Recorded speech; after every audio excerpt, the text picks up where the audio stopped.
Ce qui me fait plaisir, c'est d'être accueilli dans des lieux très éloignés, mais éloignés aussi culturellement. À la fois, on pourrait dire en Chine et en Suisse, ou en Malaisie ou au Canada. Le plaisir et la nécessité, je pourrais dire existentielle, de créer des univers parallèles. Et un jour, j'ai fait la rencontre d'un fauteuil. J'avais mon atelier dans un endroit qui n'existe plus, qui était pratiquement un terrain vague, déjà à l'époque. En rentrant chez moi, je vois dans ce terrain vague, au milieu pratiquement d'un ray de lumière, un vieux fauteuil Louis XIII. Ça fait presque comme une fable. Et je me suis accaparé ce fauteuil Louis XIII là, qui me tendait les bras. Et le lendemain, c'était devenu un trône avec toutes mes collections que j'avais accumulées dans l'atelier depuis des années. Carapaces de tortues, des cornes, beaucoup de matière animale, quelques bronzes, enfin des objets qui m'ont appelé à fur et à mesure de mes pérégrinations. Je vais chiner. Disons que c'est pas vraiment chiner en fait, je vais obéir à des rencontres, hein, c'est-à-dire je vais profiter de la rencontre. Alors ça peut être la rencontre avec des êtres humains, mais aussi la rencontre avec des objets. Je me laisse appeler par l'aura des objets que je rencontre, partant du principe que c'est jamais un hasard.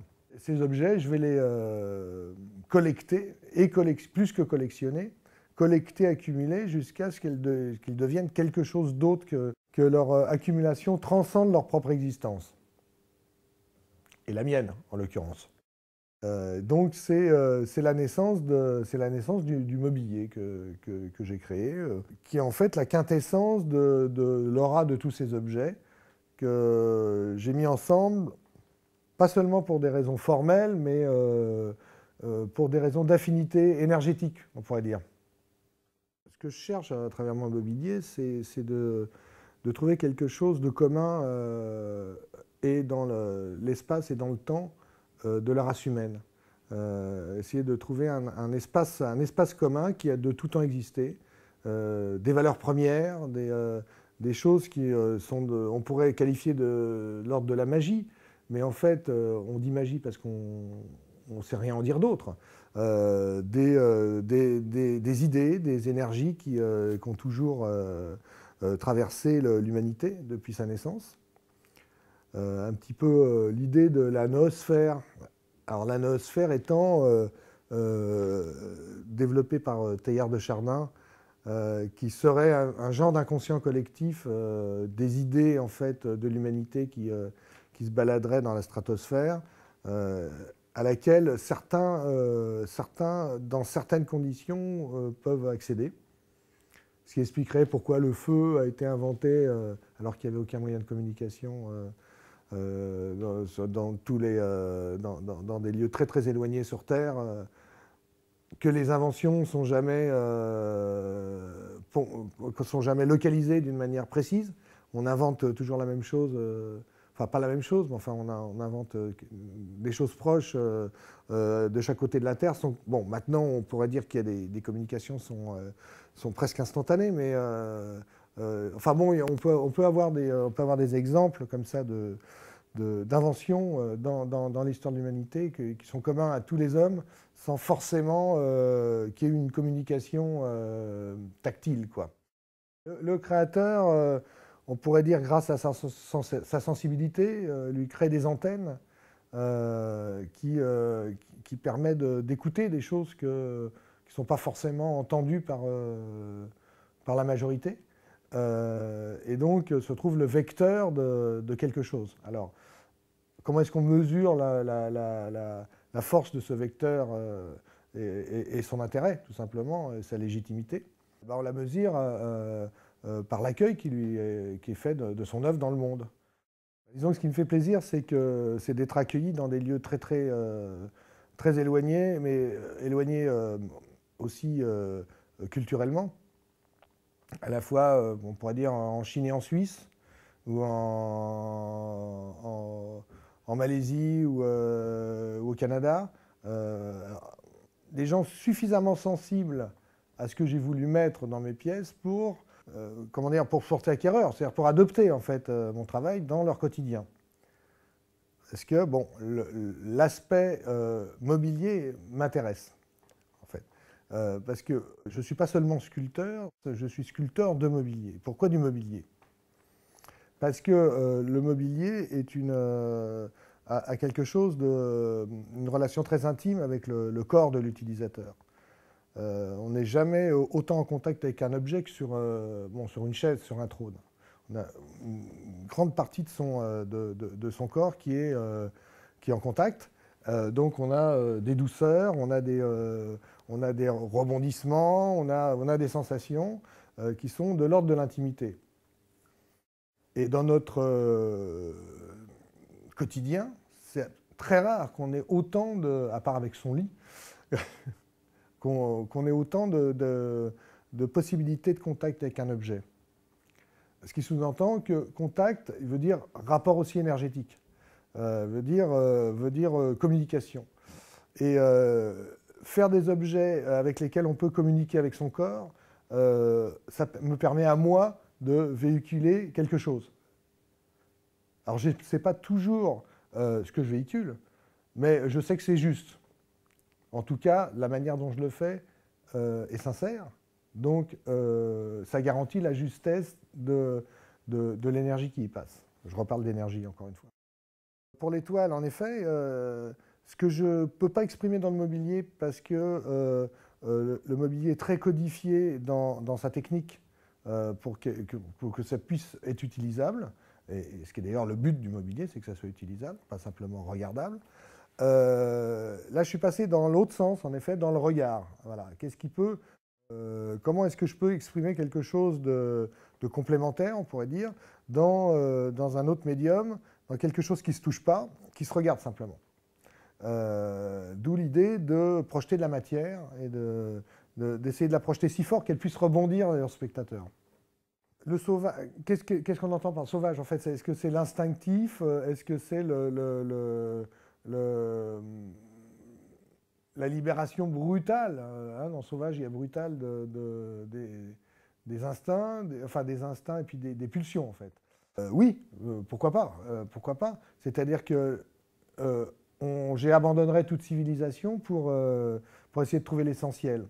Là, on rejoint le chamanisme, on rejoint la magie, on rejoint le fait d'essayer de toucher des choses qui sont pas palpables dans un état de conscience habité par les peurs et quotidiennes du quotidien, enfin la peur simplement d'exister.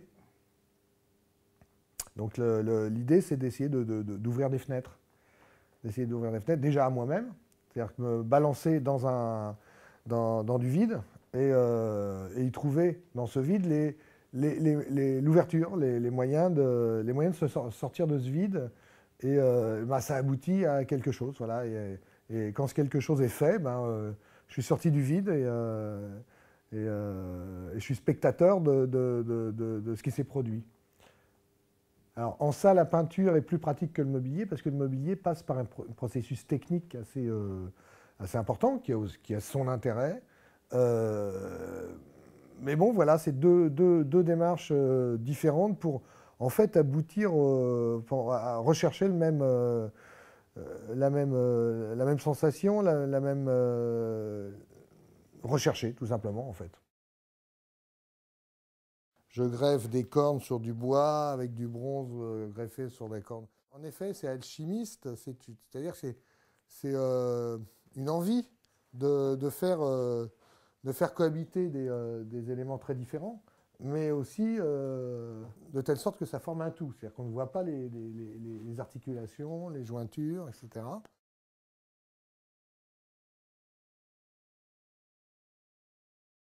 Voilà, il y a du rajout d'éléments aussi pour toujours la pérennité de la pièce, qui permettent déséquilibrisme comme un grand truc, un grand cercle en haut, comme ça, C'est un peu comme, enfin je dirais pas que c'est de l'ingénierie, mais c'est comme un pont suspendu. Il faut que va falloir que ça dure, que ça puisse résister au choc, que ça puisse tomber sans casser, etc. Donc trouver des solutions à chaque fois. Et donc se surpasser pour oser des choses, pour risquer des choses, tout en restant dans la tradition du fauteuil. C'est-à-dire qu'après, il y a un tapissier qui va venir travailler dessus. Et ce tapissier, je dois lui préparer le terrain de manière à ce qu'il puisse exercer son art et sa technique le plus confortablement possible. C'est-à-dire qu'il faut de la place pour les clous. Enfin, il y a des tas de choses techniques qu'il faut respecter en même temps. Et en même temps, faire une projection de la pièce finie une fois tapissée pour justement prendre les bonnes décisions sur la structure.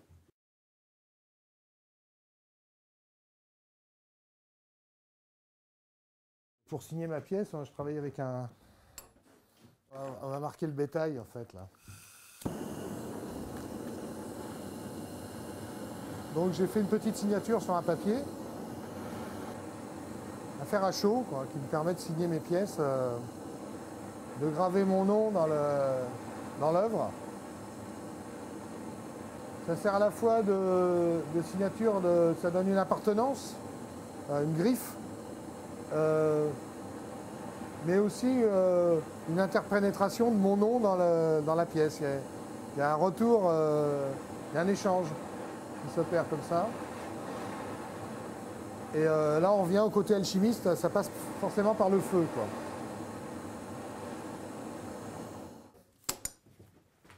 Et là, je vais choisir où marquer la chose. Je vais me mettre là, à l'extérieur. Ça va être très gai au niveau de l'odeur, vous allez voir.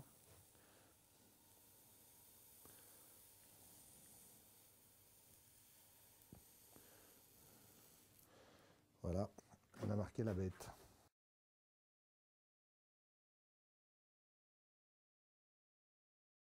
Le plaisir et la nécessité, je pourrais dire existentielle, de créer des univers parallèles. Et un jour, j'ai fait la rencontre d'un fauteuil. J'avais mon atelier dans un endroit qui n'existe plus, qui était pratiquement un terrain vague, déjà à l'époque. En rentrant chez moi, je vois dans le terrain vague, au milieu pratiquement d'un ray de lumière, un vieux fauteuil Louis XIII. Ça fait presque comme une fable. Et je me suis accaparé ce fauteuil Louis XIII là, qui me tendait les bras. Et le lendemain, c'était devenu un trône avec toutes mes collections que j'avais accumulées dans l'atelier depuis des années. Carapaces de tortues, des cornes, beaucoup de matière animale, quelques bronzes, enfin des objets qui m'ont appelé à fur et à mesure de mes pérégrinations. Je vais chiner... disons que c'est pas vraiment chiner en fait, je vais obéir à des rencontres, hein, c'est-à-dire je vais profiter de la rencontre. Alors ça peut être la rencontre avec des êtres humains, mais aussi la rencontre avec des objets. Je me laisse appeler par l'aura des objets que je rencontre, partant du principe que c'est jamais un hasard. Ces objets, je vais les collecter, et plus que collectionner, collecter, accumuler, jusqu'à ce qu'ils deviennent quelque chose d'autre que leur accumulation transcende leur propre existence. Et la mienne, en l'occurrence. Donc c'est la naissance du mobilier que j'ai créé, qui est en fait la quintessence de l'aura de tous ces objets que j'ai mis ensemble, pas seulement pour des raisons formelles, mais pour des raisons d'affinité énergétique, on pourrait dire. Ce que je cherche à travers mon mobilier, c'est de trouver quelque chose de commun et dans l'espace et dans le temps de la race humaine. Essayer de trouver un espace commun qui a de tout temps existé, des valeurs premières, des choses qui on pourrait qualifier de l'ordre de la magie, mais en fait, on dit magie parce qu'on ne sait rien en dire d'autre. Des idées, des énergies qui ont toujours traversé l'humanité depuis sa naissance. Un petit peu l'idée de la noosphère. Alors la noosphère étant développée par Teilhard de Chardin qui serait un genre d'inconscient collectif des idées en fait, de l'humanité qui se baladeraient dans la stratosphère, à laquelle certains, dans certaines conditions, peuvent accéder. Ce qui expliquerait pourquoi le feu a été inventé alors qu'il n'y avait aucun moyen de communication dans des lieux très très éloignés sur Terre, que les inventions sont jamais localisées d'une manière précise. On invente toujours la même chose, enfin pas la même chose, mais enfin on invente des choses proches de chaque côté de la Terre. Bon, maintenant on pourrait dire qu'il y a des communications sont presque instantanées, mais enfin bon, on peut avoir des exemples comme ça d'inventions dans l'histoire de l'humanité qui sont communs à tous les hommes sans forcément qu'il y ait une communication tactile, quoi. Le créateur, on pourrait dire grâce à sa sensibilité, lui crée des antennes qui permettent d'écouter des choses qui ne sont pas forcément entendues par la majorité. Et donc se trouve le vecteur de quelque chose. Alors, comment est-ce qu'on mesure la force de ce vecteur et son intérêt, tout simplement, et sa légitimité? Ben, on la mesure par l'accueil qui est fait de son œuvre dans le monde. Disons que ce qui me fait plaisir, c'est d'être accueilli dans des lieux très, très, très éloignés, mais éloignés aussi culturellement. À la fois, on pourrait dire en Chine et en Suisse, ou en Malaisie ou au Canada. Des gens suffisamment sensibles à ce que j'ai voulu mettre dans mes pièces pour, comment dire, pour porter acquéreur, c'est-à-dire pour adopter en fait mon travail dans leur quotidien. Parce que bon, l'aspect mobilier m'intéresse. Parce que je ne suis pas seulement sculpteur, je suis sculpteur de mobilier. Pourquoi du mobilier? Parce que le mobilier est a quelque chose une relation très intime avec le corps de l'utilisateur. On n'est jamais autant en contact avec un objet que sur une chaise, sur un trône. On a une grande partie de son corps qui est en contact. Donc on a des douceurs, on a des rebondissements, on a des sensations qui sont de l'ordre de l'intimité. Et dans notre quotidien, c'est très rare qu'on ait autant à part avec son lit, qu'on ait autant de possibilités de contact avec un objet. Ce qui sous-entend que contact veut dire rapport aussi énergétique, veut dire communication. Et faire des objets avec lesquels on peut communiquer avec son corps, ça me permet à moi de véhiculer quelque chose. Alors je ne sais pas toujours ce que je véhicule, mais je sais que c'est juste. En tout cas, la manière dont je le fais est sincère, donc ça garantit la justesse de l'énergie qui y passe. Je reparle d'énergie encore une fois. Pour l'étoile, en effet, ce que je ne peux pas exprimer dans le mobilier parce que le mobilier est très codifié dans sa technique pour que ça puisse être utilisable, et ce qui est d'ailleurs le but du mobilier, c'est que ça soit utilisable, pas simplement regardable. Là, je suis passé dans l'autre sens, en effet, dans le regard. Voilà. Comment est-ce que je peux exprimer quelque chose de complémentaire, on pourrait dire, dans un autre médium, dans quelque chose qui ne se touche pas, qui se regarde simplement. D'où l'idée de projeter de la matière et d'essayer de la projeter si fort qu'elle puisse rebondir vers le spectateur. Le sauvage, qu'est-ce qu'on entend par sauvage en fait? Est-ce que c'est l'instinctif? Est-ce que c'est la libération brutale, hein, dans sauvage, il y a brutal des instincts, des instincts et puis des pulsions en fait. Oui, pourquoi pas, pourquoi pas. C'est-à-dire que j'abandonnerais toute civilisation pour essayer de trouver l'essentiel.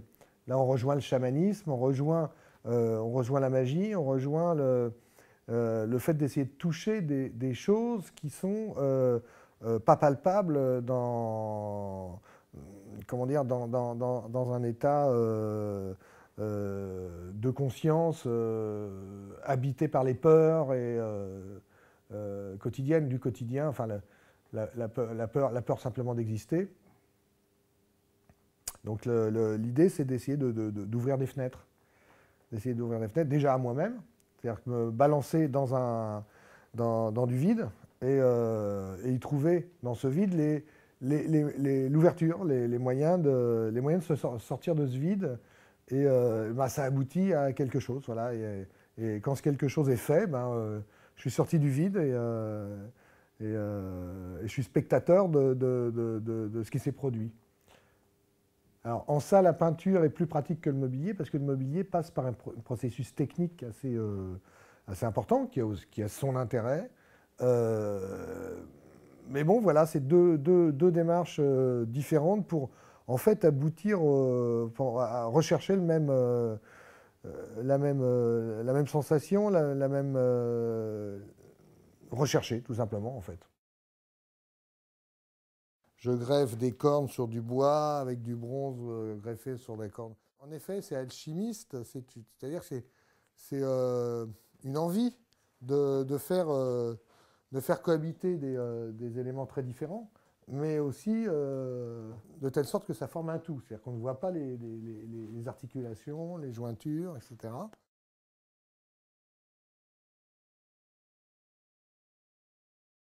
Voilà, il y a du rajout d'éléments aussi pour toujours la pérennité de la pièce, qui permettent déséquilibrisme comme un grand truc, un grand cercle en haut, comme ça, c'est un peu comme, enfin je dirais pas que c'est de l'ingénierie, mais c'est comme un pont suspendu. Il faut que va falloir que ça dure, que ça puisse résister au choc, que ça puisse tomber sans casser, etc. Donc trouver des solutions à chaque fois. Et donc se surpasser pour oser des choses, pour risquer des choses, tout en restant dans la tradition du fauteuil. C'est-à-dire qu'après, il y a un tapissier qui va venir travailler dessus.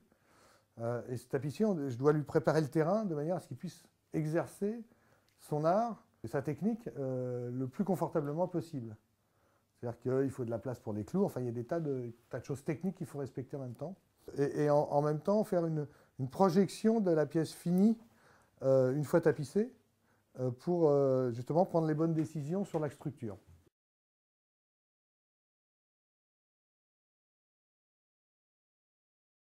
Pour signer ma pièce, je travaille avec un...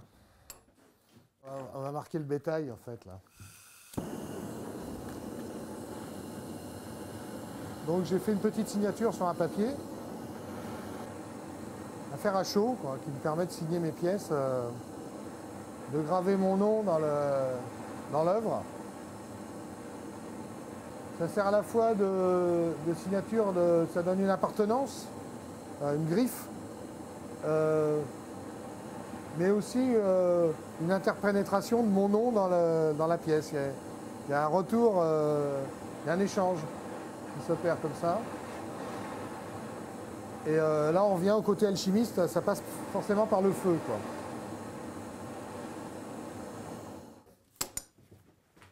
Et là, je vais choisir où marquer la chose. Je vais me mettre là, à l'extérieur. Ça va être très gai au niveau de l'odeur, vous allez voir.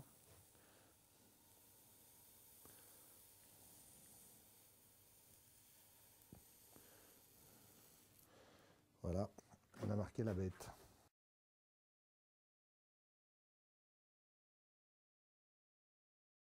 Le plaisir et la nécessité, je pourrais dire existentielle, de créer des univers parallèles. Et un jour, j'ai fait la rencontre d'un fauteuil. J'avais mon atelier dans un endroit qui n'existe plus, qui était pratiquement un terrain vague, déjà à l'époque. En rentrant chez moi, je vois dans ce terrain vague, au milieu pratiquement d'un ray de lumière, un vieux fauteuil Louis XIII. Ça fait presque comme une fable. Et je me suis accaparé ce fauteuil Louis XIII là, qui me tendait les bras. Et le lendemain, c'était devenu un trône avec toutes mes collections que j'avais accumulées dans l'atelier depuis des années. Carapaces de tortues, des cornes, beaucoup de matière animale, quelques bronzes, enfin des objets qui m'ont appelé à fur et à mesure de mes pérégrinations. Je vais chiner. Disons que je vais. C'est pas vraiment chiner en fait. Je vais obéir à des rencontres. Hein, c'est-à-dire, je vais profiter de la rencontre. Alors, ça peut être la rencontre avec des êtres humains, mais aussi la rencontre avec des objets. Je me laisse appeler par l'aura des objets que je rencontre, partant du principe que c'est jamais un hasard. Ces objets, je vais les collecter, et plus que collectionner, collecter, accumuler, jusqu'à ce qu'ils deviennent quelque chose d'autre que leur accumulation transcende leur propre existence. Et la mienne, en l'occurrence. Donc c'est la naissance du mobilier que j'ai créé, qui est en fait la quintessence de l'aura de tous ces objets que j'ai mis ensemble, pas seulement pour des raisons formelles, mais pour des raisons d'affinité énergétique, on pourrait dire. Ce que je cherche à travers mon mobilier, c'est de trouver quelque chose de commun et dans l'espace et dans le temps de la race humaine. Essayer de trouver un espace commun qui a de tout temps existé, des valeurs premières, des choses qui on pourrait qualifier de l'ordre de la magie, mais en fait, on dit magie parce qu'on ne sait rien en dire d'autre. Des idées, des énergies qui ont toujours traversé l'humanité depuis sa naissance. Un petit peu l'idée de la noosphère. Alors la noosphère étant développée par Teilhard de Chardin, qui serait un genre d'inconscient collectif des idées en fait de l'humanité qui se baladeraient dans la stratosphère, à laquelle certains, dans certaines conditions, peuvent accéder. Ce qui expliquerait pourquoi le feu a été inventé alors qu'il n'y avait aucun moyen de communication dans des lieux très très éloignés sur Terre, que les inventions ne sont jamais localisées d'une manière précise. On invente toujours la même chose. Enfin, pas la même chose, mais enfin, on invente des choses proches de chaque côté de la Terre. Bon, maintenant, on pourrait dire qu'il y a des communications sont presque instantanées, mais enfin bon, on peut avoir des exemples comme ça d'inventions dans l'histoire de l'humanité qui sont communs à tous les hommes, sans forcément qu'il y ait une communication tactile, quoi. Le créateur, on pourrait dire, grâce à sa sensibilité, lui crée des antennes qui permettent d'écouter des choses qui ne sont pas forcément entendues par la majorité. Et donc se trouve le vecteur de quelque chose. Alors, comment est-ce qu'on mesure la force de ce vecteur et son intérêt, tout simplement, et sa légitimité? On la mesure par l'accueil qui est fait de son œuvre dans le monde. Disons que ce qui me fait plaisir, c'est d'être accueilli dans des lieux très, très, très éloignés, mais éloignés aussi culturellement. À la fois, on pourrait dire, en Chine et en Suisse, ou en Malaisie ou au Canada. Des gens suffisamment sensibles à ce que j'ai voulu mettre dans mes pièces pour porter acquéreur, c'est-à-dire pour adopter en fait mon travail dans leur quotidien. Parce que bon, l'aspect mobilier m'intéresse, en fait. Parce que je ne suis pas seulement sculpteur, je suis sculpteur de mobilier. Pourquoi du mobilier? Parce que le mobilier est a quelque chose une relation très intime avec le corps de l'utilisateur. On n'est jamais autant en contact avec un objet que sur une chaise, sur un trône. On a une grande partie de son corps qui est en contact. Donc on a des douceurs, on a des rebondissements, on a des sensations qui sont de l'ordre de l'intimité. Et dans notre quotidien, c'est très rare qu'on ait autant à part avec son lit, qu'on ait autant de possibilités de contact avec un objet. Ce qui sous-entend que contact veut dire rapport aussi énergétique, veut dire communication. Et faire des objets avec lesquels on peut communiquer avec son corps, ça me permet à moi de véhiculer quelque chose. Alors je ne sais pas toujours ce que je véhicule, mais je sais que c'est juste. En tout cas, la manière dont je le fais est sincère, donc ça garantit la justesse de l'énergie qui y passe. Je reparle d'énergie encore une fois. Pour l'étoile, en effet, ce que je ne peux pas exprimer dans le mobilier parce que le mobilier est très codifié dans sa technique pour que ça puisse être utilisable, et ce qui est d'ailleurs le but du mobilier, c'est que ça soit utilisable, pas simplement regardable. Là, je suis passé dans l'autre sens, en effet, dans le regard. Voilà. Qu'est-ce qui peut, comment est-ce que je peux exprimer quelque chose de complémentaire, on pourrait dire, dans un autre médium, dans quelque chose qui ne se touche pas, qui se regarde simplement. D'où l'idée de projeter de la matière et d'essayer de la projeter si fort qu'elle puisse rebondir vers le spectateur. Le sauvage, qu'est-ce qu'on entend par sauvage en fait? Est-ce que c'est l'instinctif? Est-ce que c'est la libération brutale? Dans sauvage, il y a brutal des instincts, des instincts et puis des pulsions en fait. Oui, pourquoi pas? Pourquoi pas? C'est-à-dire que j'abandonnerais toute civilisation pour essayer de trouver l'essentiel. Là, on rejoint le chamanisme, on rejoint la magie, on rejoint le fait d'essayer de toucher des choses qui sont pas palpables comment dire, dans un état de conscience habité par les peurs et quotidiennes du quotidien, enfin la peur simplement d'exister. Donc l'idée, c'est d'essayer d'ouvrir des fenêtres. D'essayer d'ouvrir des fenêtres, déjà à moi-même, c'est-à-dire me balancer dans du vide et y trouver dans ce vide l'ouverture, les moyens de sortir de ce vide. Et ça aboutit à quelque chose. Voilà, et quand ce quelque chose est fait, je suis sorti du vide et je suis spectateur de ce qui s'est produit. Alors, en ça, la peinture est plus pratique que le mobilier, parce que le mobilier passe par un processus technique assez important, qui a son intérêt.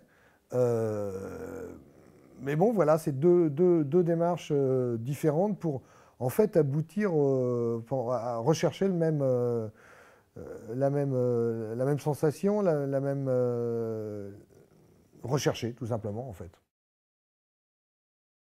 Je greffe des cornes sur du bois avec du bronze greffé sur des cornes. En effet, c'est alchimiste, c'est-à-dire que c'est une envie de faire cohabiter des éléments très différents, mais aussi de telle sorte que ça forme un tout. C'est-à-dire qu'on ne voit pas les articulations, les jointures, etc.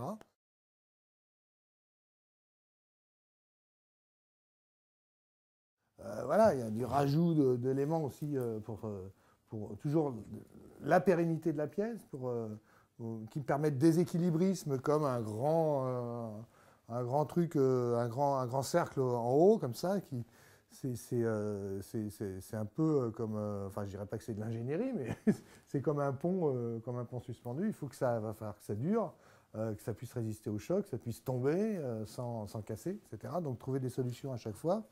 Et donc se surpasser pour oser des choses, pour risquer des choses, tout en restant dans la tradition du fauteuil.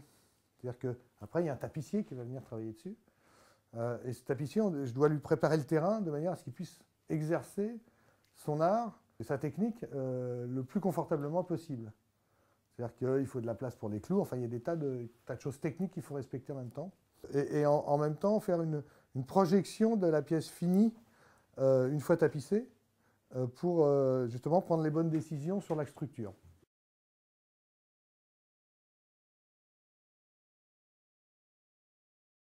Pour signer ma pièce, je travaille avec un... On va marquer le bétail, en fait, là. Donc j'ai fait une petite signature sur un papier, à faire à chaud, quoi, qui me permet de signer mes pièces, de graver mon nom dans l'œuvre. Ça sert à la fois de signature, ça donne une appartenance, une griffe, mais aussi une interpénétration de mon nom dans la pièce. Il y a un retour, il y a un échange qui s'opère comme ça. Et là, on revient au côté alchimiste, ça passe forcément par le feu, quoi.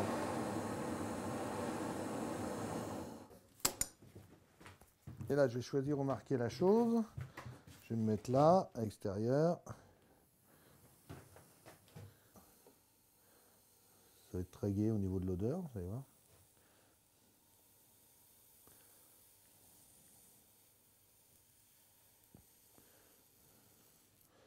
Voilà, on a marqué la bête.